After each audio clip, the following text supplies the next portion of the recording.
Another crab's treasure? Oh, it's just a cute little game about crabs. I'll stick with my Dark Souls, you Freddy Fish fans. Have a nice day. Did he just use a guillotine against me? He's literally using a knife to cut me up and eat me. Oh my god, help me! This game is really good. Another crab's treasure. A game whose art style will hook you into believing it's just another easy and fun-loving game, when in reality, you'll be sucked into a depressing world filled with difficult enemies who are all out to get you. We start our journey with Krill, a hermit crab living the life of luxury in his shell on a reef above the ocean, when suddenly, a totally real, not fake, shark emerges from the water, You're not a bird. demanding that Krill does what every God-fearing, hard-working crustacean must do. That you have outstanding taxes that date back in upwards of 10 tides. Hold on.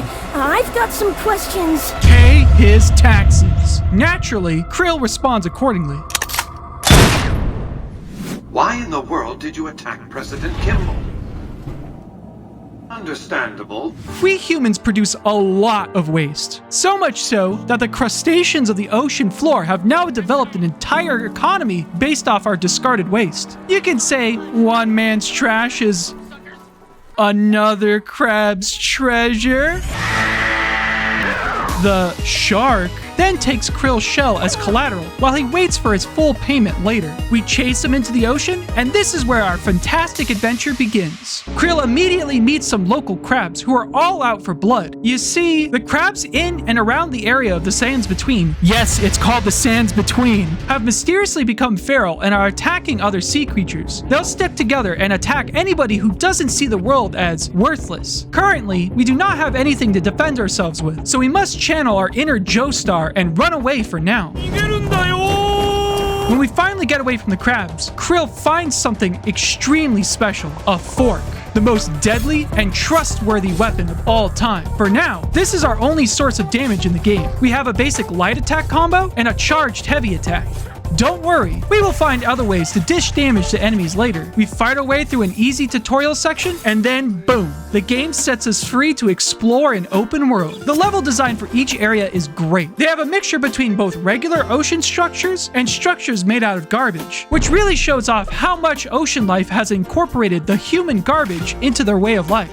There are a ton of places to explore to find new items lying around. For example, off the beaten path of the sands between is a crab who lives a tortured life. A couple of feral crabs are constantly blasting loud music. Because of this, he says he never lived a quiet day in a long time. Defeating these crabs unlocks the disco ball for you, a pretty powerful shell early on.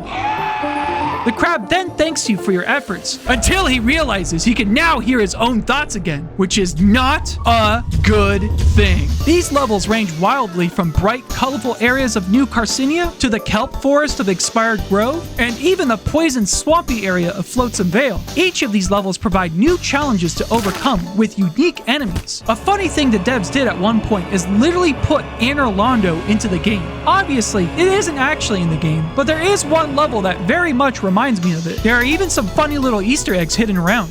When does the combat music start playing? When you see an enemy?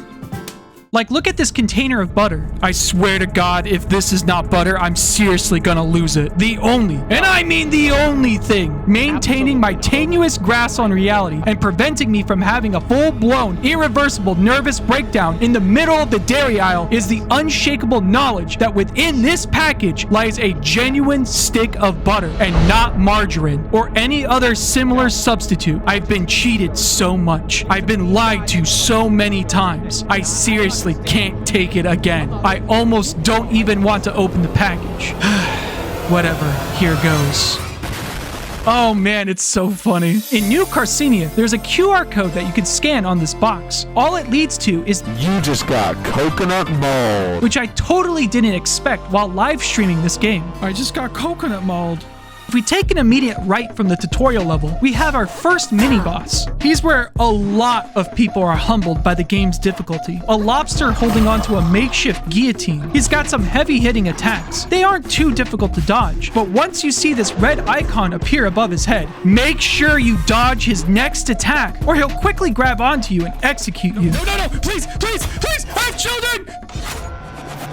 These grab abilities that enemies have are extremely deadly and almost guarantee an instantaneous death. But don't worry, because this boss is optional, we can come back later when we are better equipped to deal with him. Other than our trusty fork, we have a wide variety of other abilities at our disposal. These include shell guarding, shell spells, and our powerful Umami. Krill is a hermit crab, so he should be used to hopping in between different shells. Well, for combat, we use our shells as a shield. However, they can't block attacks forever. Each shell we pick up will have different stats depending on what we put on, and even a weight that will affect how well we roll. When a shell takes enough hits from an enemy, it will break, leaving Krill open to attacks unless your dodge game is good. However, there are many different shells to find in the ocean, so don't worry too much about losing it.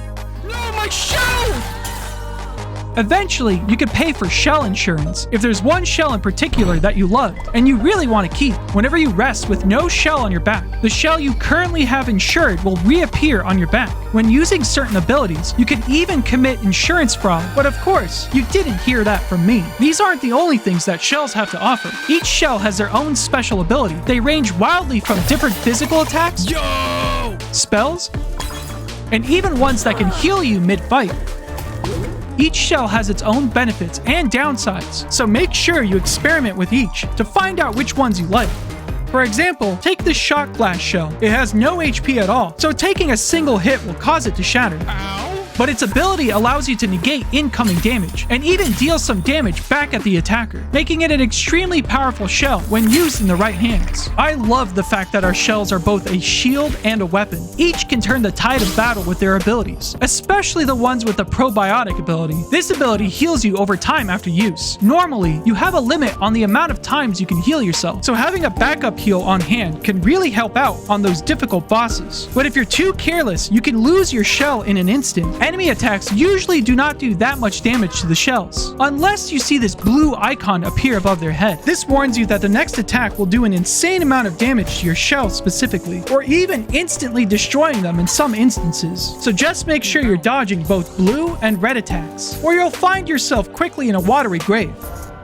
Next, we have our Umami abilities. Krill is a special hermit crab, as he's able to see Umami currents throughout the world. These allow us to use special abilities that normal crabs wouldn't be able to use, and enhance ourselves to learn how to fight even better. When we defeat certain enemies throughout the game, we will unlock strong Umami attacks that can dish out some serious damage. Both Umami attacks and shell spells use an Umami charge for each use, which will recharge slowly as you attack enemies with your fork. The amount of charges we have will be upgraded over time as we collect certain items. Some enemies will even drop these Umami crystals that we will automatically collect. We can use these to upgrade our Umami attacks or even Krill himself, unlocking even more ways to defeat enemies, such as the ability to stab your shell with your fork and use it as a giant hammer. These attacks may be slower, but deal an insane amount of damage. Don't try to stab glass, by the way. It'll just shatter in an instant. So we have our fork, shells, and Umami. But these are not the only things Krill can use to enhance his battle skills. While we may not have equipment that Krill can wear to change his stats, we do have cosmetic armor that we can unlock later on, which, by the way, one of them is literally just the Mr. Krabs outfit. There are also stowaways that we can attach onto our shells. Stowaways are this game's versions of talismans in Elden Ring. We have a limited amount of slots that we can use to add stowaways, and also the better stowaways take up more room. Each stowaway has an ability that Krill gains. This ranges between adding more points to certain stats to healing a percentage of damage you deal to enemies. The upgraded version of the lamprey is absolutely broken, by the way. When used correctly, stowaways can change up your build drastically, turning you into an unstoppable killing machine. To equip some of these stowaways, we require a certain level in our stats. This is where microplastics come in. While we defeat enemies in the sands between, we acquire microplastics. These function exactly the same as souls in the Dark Souls series. We can use them to level up. If we die, we drop them on the floor, and if we die again before picking them up, they are lost forever. Microplastics allow us to level up 4 major stats in the game. These are Vitality, which increases your maximum HP, Resistance, which decreases the damage taken by your shell, and Resistance to status effects. I like to imagine the microplastics respond to physical trauma and harden to protect our shell. Microplastics, son!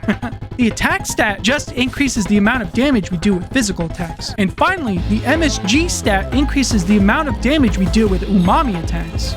So depending on how you build your character, you can make them as tanky as possible, unleash your barbarian rage, and deal out an insane amount of damage, or channel your inner wizard and create a spellcaster build. In all seriousness, the game does help bring to light just how much waste we humans are dumping into the ocean. The main city of Carcinia literally has a day where they all celebrate called Trash Day, where a trash island washes up over the town, dropping garbage all around. This is an actual thing in real life, by the way, but these crabs just have to deal with all of this. Having garbage all around them is just a normal thing now. It's no wonder they decided to switch to an economy based on garbage. It just goes to show that with all the challenges in life, you must push on and never give up, helping those you meet along the way. With a genre of game that is saturated with many titles that fail to shine brightly, Another Crab's Treasure shines its own spotlight with how unique and fun the gameplay and story is. This is definitely one of my top picks for best indie game this year. You should definitely try it out for yourself. Check out the Twitch channel or my YouTube live streams that I'll be starting soon, and I'll see you all next time. See ya!